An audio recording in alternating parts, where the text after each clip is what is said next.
Hi guys, Dom's Coins here, and today we're going to discuss the 1910 and the 1910S. We're going to do all of the different year mint marks when we go across them. So, the 1910 Philadelphia, 147 million minted, and that is what a good example looks like right there, guys. It doesn't have a mint mark, that means Philadelphia. And there was nothing minted in Denver, just Philadelphia and San Francisco. Which brings us over here to the 1910S. Only 6 million minted, guys. This one's pretty hard to find. And there it is right there. And we'll put these under the scope in a second. Just wanted to share that. Alright guys, we have our scale out here too, just to show you guys what a copper penny is going to weigh here. Now the way this should work is each of these should be 3.1. Oop, we are on ounces. Alright, so it's a little lighter than 3.1, probably because of the wear and everything that is expected. But 3.04 grams, definitely copper, 100%. And then here's our S minted, and a little bit more, 3.08, and that is expected as well, just to show you guys that. Alright guys, so the 1910 Philadelphia, and I apologize for the noise with the air conditioner in the background, but it is hot up here today. So this particular example of Mint State 67 red, and as you can see, it looks brand new.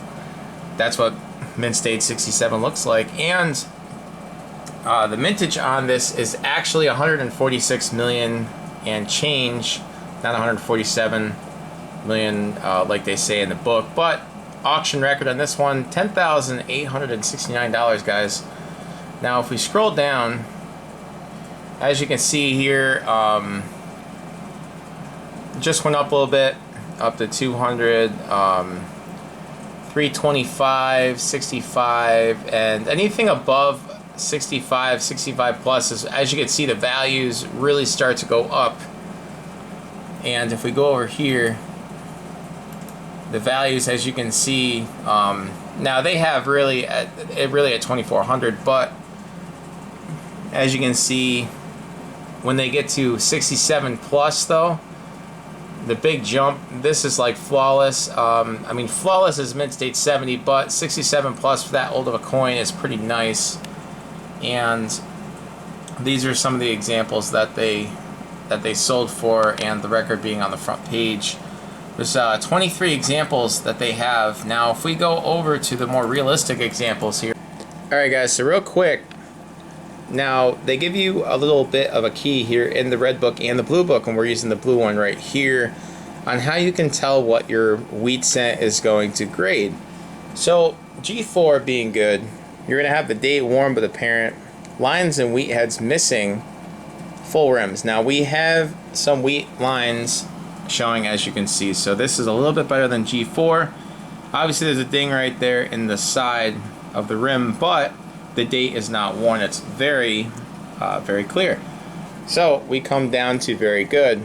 Half of lines visible in the upper wheat heads. Now the upper wheat heads it's referring to is right here, and we have half of them visible, which I'm going to go with very good on this one. So VG8 is what I would say for this coin, for this 1910 Philadelphia. So as you saw the example up top, 62, they have it as $80. Now if we come down to VG8, and as you can see right there, guys, 1910 Philadelphia, VG8, 25 cents. So this penny is 25 times its face value from 1910. That's pretty good. Alright guys, so real quick, we're actually deciphering if that right there is a repunched mint mark or something like that, or a die variety. So hang tight there, but that is our 1910 San Francisco. And this is a really nice example here. This is a Mint State 67 plus. Now this is one of only 2 examples that PCGS has on record. And as you can see right there, guys, the mintage of 6,045,000. So it's a much better date to find. And this is the auction record, 2005 in July, $43,125.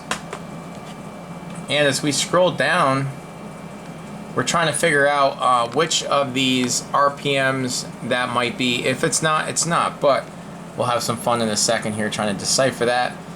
And so the basic coin here, 62 plus, you're looking at about $240. Now, as you can see, 63, it's not going to always sell for what they listed as, but they had 50 examples in 63. And then coming up top here, guys, now they have it as you get a potentially 55,000, but they don't have any actual examples except for the one on the screen, but 2 examples known to exist in that grade, so that's pretty awesome. But let's get on to the repunched mint marks here, guys.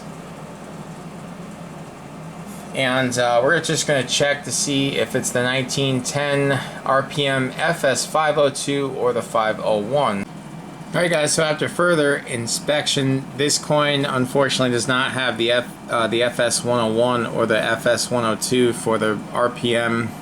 The FS101, you would see on the very bottom, you'd see an extra hook where the S is going to be, and then on the FS102, the the top curve of the S will be above it, like a DDO type style. That's the best thing. I just thought there may have been something right there because it looked like there was an S. Alright guys, so the date is visible, we have a rim, and as you can see we have full wheat lines above the coin right here, guys.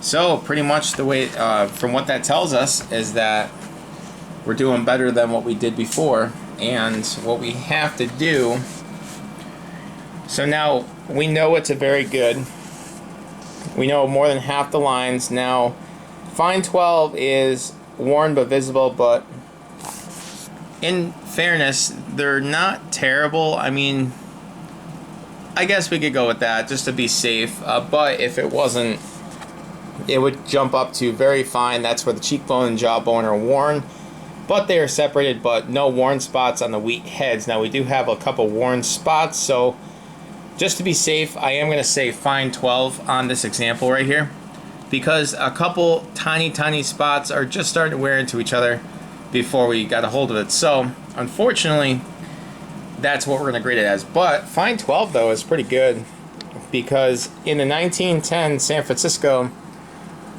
right there, guys, fine 12. This is a $14 coin. That's pretty good. Now obviously it hasn't been graded or anything, but 14 bucks. But hey, $14 coin, we'll take that, guys. And keep searching out there for your pennies. Always be on the lookout. You never know when you're going to find one.